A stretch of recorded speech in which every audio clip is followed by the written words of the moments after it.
O kimilerine göre dahi bir mucit, kimilerine göre ise sadece bir girişimci. SpaceX ve Tesla ile ün kazanan milyarder, kripto para piyasasına dair yaptığı manipülatif paylaşımlarla da uzun süre konuşuldu. Şimdilerde ise Twitter'ı satın almasıyla gündemde.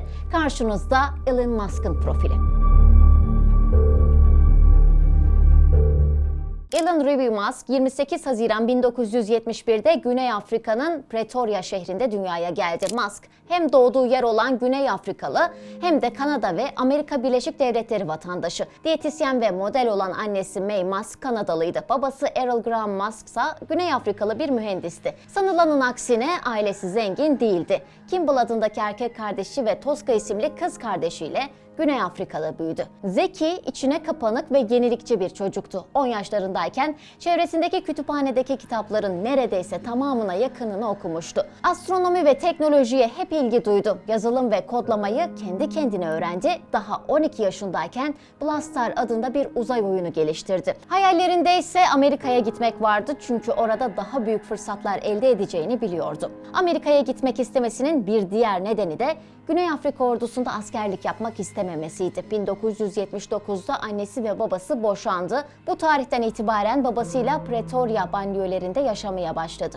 2 yıl bu şekilde yaşadıktan sonra annesiyle Kanada'ya gitmek yerine babasıyla yaşamayı seçen Musk, hayatının en büyük pişmanlıklarından birini yaşadı. Zamanla babasıyla ilişkisi giderek kopma noktasına geldi. Yıllar sonra verdiği bir röportajda babası için korkunç bir insan, aklınıza gelebilecek bütün kötülükleri yaptı diyecekti. Musk kısa süre için Güney Afrika'da bulunan Pretoria Üniversitesi'nde eğitim gördü. 1988'de Kanada'da bulunan Queen's Üniversitesi'ni kazandı ve Kanada'ya taşındı. 1992'de ise Amerika Birleşik Devletleri'ndeki Pennsylvania Üniversitesi'ne geçiş yaptı. Wharton School'da ekonomi ve fizik alanlarında yüksek lisans yaptı. Ardından Kaliforniya'ya taşınarak Stanford Üniversitesi'nde uygulamalı fizik ve malzeme bilimi alanında yüksek lisans yaptı. Onun için özellikle güne hazırlanmasını sağlayan sabah ritüeli çok önemli. Günde sadece 6 saat uyuyan milyarder sabah saat 7'de uyanıyor, kahvaltı yapmıyor, haftada 80 ila 100 saat arası düzenli olarak çalışıyor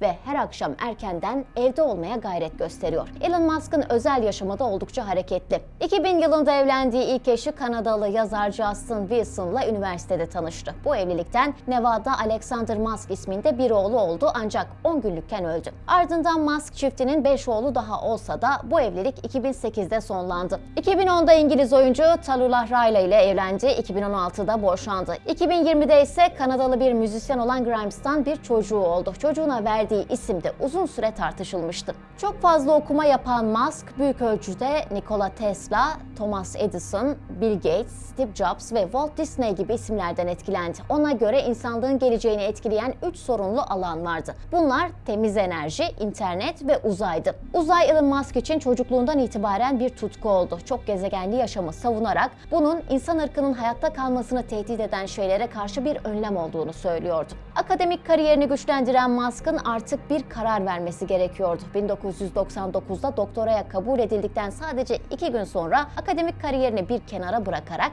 iş hayatına atılmayı seçti. Kardeşi Kimball Musk'la web yazılım şirketi olan Zip2'yi kurdu. Daha sonra bu şirket Compaq tarafından 340 milyon dolara satın alındı. Ardından X.com'u kurdu. Sonrasında ise PayPal'ı kurduktan 2 yıl sonra 1,5 milyar dolara sattı. Bu satıştan gelen parayla Haziran 2022'de SpaceX'i, kısa süre sonra da adını sıkça duyduğumuz Tesla Motors'u kurdu. 2008'de yaşanan ekonomik kriz onu iflasın eşiğinden döndürdü. 2016'da ise Musk oldukça tartışılan Neuralink projesiyle gündeme geldi. Böylece insan beynini yapay zeka ile entegre ederek felç ve sağırlık gibi sağlık sorunlarını ortadan kaldırmayı hedefledi. Elon Musk'ın kripto paralarla ilgili yaptığı manipülatif açıklamalarda uzun süre tartışıldı. Attığı tweetlerle kripto paraları kat ve kat artırıyor ve yine aynı şekilde düşürüyordu. Bu nedenle bazı takipçilerinin para kazanmasını sağlarken kimilerinin de para kaybetmesine sebep oluyordu. Geçtiğimiz günlerde 44 milyar dolara Twitter'ı satın almasıyla tekrar gündeme geldi.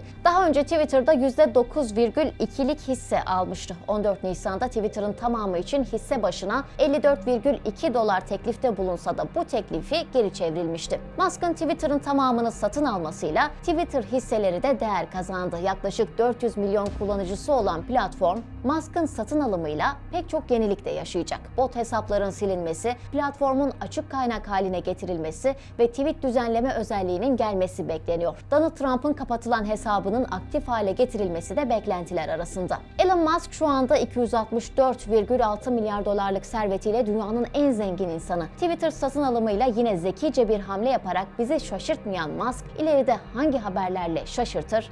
İşte bunu tahmin etmek çok zor.